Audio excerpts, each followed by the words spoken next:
Speaking as a vendor, I have to say that we often deal with things that have been brought in to make our lives easier, which generally do not make our lives easier in terms of what they ask for. So I think simple but effective technology platforms, and I think probably accepting a little bit of risk on smaller suppliers who can't actually deal with the burdens of these very complex processes. And ultimately, those actually not only slow things down, but probably increase cost dramatically. So, I think a scalable solution based on what you're actually procuring and the size of contracts is what we found to be the most effective, having done things at the multi-million pound end of the scale and the very small end of the scale, and the fuss sometimes to get a very small subscription essentially to a newspaper through a company, almost being as complex as selling in $1 billion of supplies. I think I'm much in favour of the sort of agile approach, and certainly that makes it easy to work with and partner with a procurement organisation, and frankly gives much better value for money for the customer at the end. I think ultimately, the more that we try and be lean, the more there are going to be requirements to actually spend money out of what you probably planned for, because inevitably things are going to impact you, and therefore people are going to have to spend money. I think also culturally and the way that businesses are organised, they can't react to things if they can't spend money when they consider they need to. And again, that can be very irritating, I suspect, for the procurement function. But there are times that senior business leaders need something, and they're just going to buy it. And if a business leader is successful in a part of the world, then they're going to be allowed to do that because they're the senior leader, and ultimately they're taking responsibility. So I think you have to accept there will be some of it. It's going to be it's like eliminating crime. There's going to be a constant battle to try and bring things down, but you have to live with some of it. And I think to be honest, that is good for an organisation, again, not to have to go crazy about something comparatively small. Obviously, it depends on the scale of the problem, but I think it can be a good thing as well to almost have that contingency budget to say we need to make an emergency purchase. And certainly if you look at, e.g. the British and US militaries, they had a whole fund put aside for emergency operational purchases when the requirement dictated they needed something in Afghanistan. You could argue that was sometimes ineffective, but other times it was tremendous because you could get something straight to the front line where people needed it very, very quickly.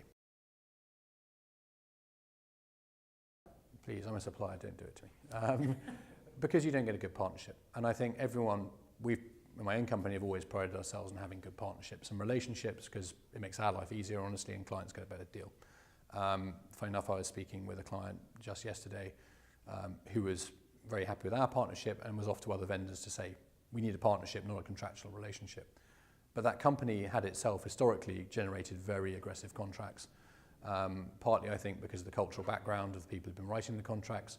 They were tremendously restrictive, didactic. They eliminated all ability of companies to respond and help their client, which everyone, I think, wants to do at their heart. If you're supplying a service, you want it to be great. No one wants to supply a mediocre service, but get paid anyway. So I think it's just really important that you have that relationship in place. And again, if you squeeze it, all agility is gone, and then you get billed back for every tiny thing. And so it increases costs. People don't want to answer the phone when that company calls. It's not good at all. Now, equally, vendors need to not be the same in return and try and penny pinch clients and do all that in return. And I think if you've got a two-way great process where no one's getting hung up, then that's a really good place to be. But it does rely on trust. And how do you legislate for trust?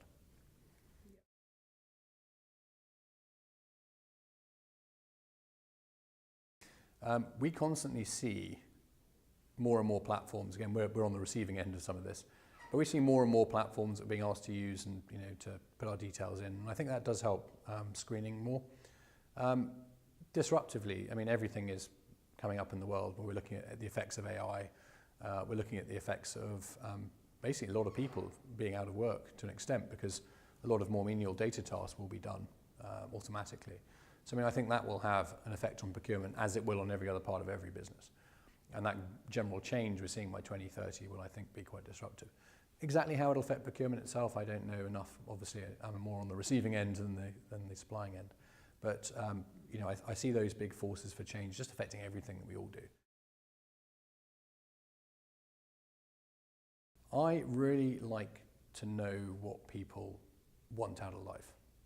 And it's really important to me. It's an exercise I went through with someone a few years ago, and it showed me I wasn't on the right track for various things, and that helped direct where I am now. And I've been successful at all. It's been as a result of that experience and that advice where I was asked to value the things that were most important to me. And it's, people have different things. Some people like money, but they actually like having money. They like it in their bank account. Other people like what they can do with the money, so it's the freedom, it's the lifestyle. And other people are valuing their family or anything else. And that really affects how they want to work and what's going to make them happy. And we found, I have a pretty happy workforce, and the reason I think we got to that was we hired the right people by understanding what they wanted. So we got the people who fit the job we were going to ask them to do, and it was how they wanted to spend their life, and it was taking them where they wanted to be. Now, sometimes in life that changes, your priorities change, and that's fine. But we found it was great to find the right people through that sort of question. What is most important to you in life? And where do you want to be at 60? Now, that's a question you ask a 22-year-old, and they're a bit staggered. I mean, the classic is, where do you want to be in 5 years or 3 years?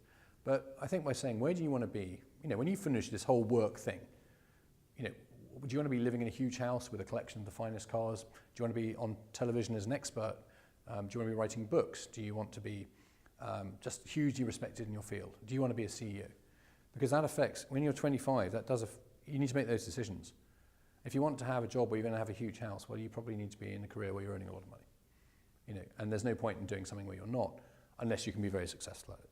So it really shapes the decisions people need to make for themselves as well. And I mentor a lot of people as well, so we kind of extend that into our recruitment process. So it's not very traditional, but we more really want to get to know someone, then we can kind of work out if they get it or not. And are we going to offer them what they need?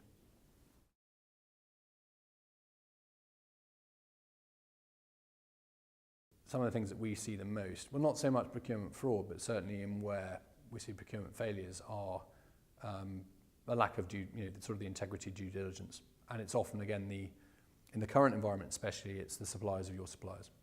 From a range of sort of threats that manifest, and slightly twisting the question, talk more about the risks that we see, but the threats that sort of manifest and hit you tend to be, again, nowadays, say it's activism to do with, again, it won't just be your supplier, it might be your supplier's supplier. And you will get targeted because it's more effective than targeting the person they actually don't like.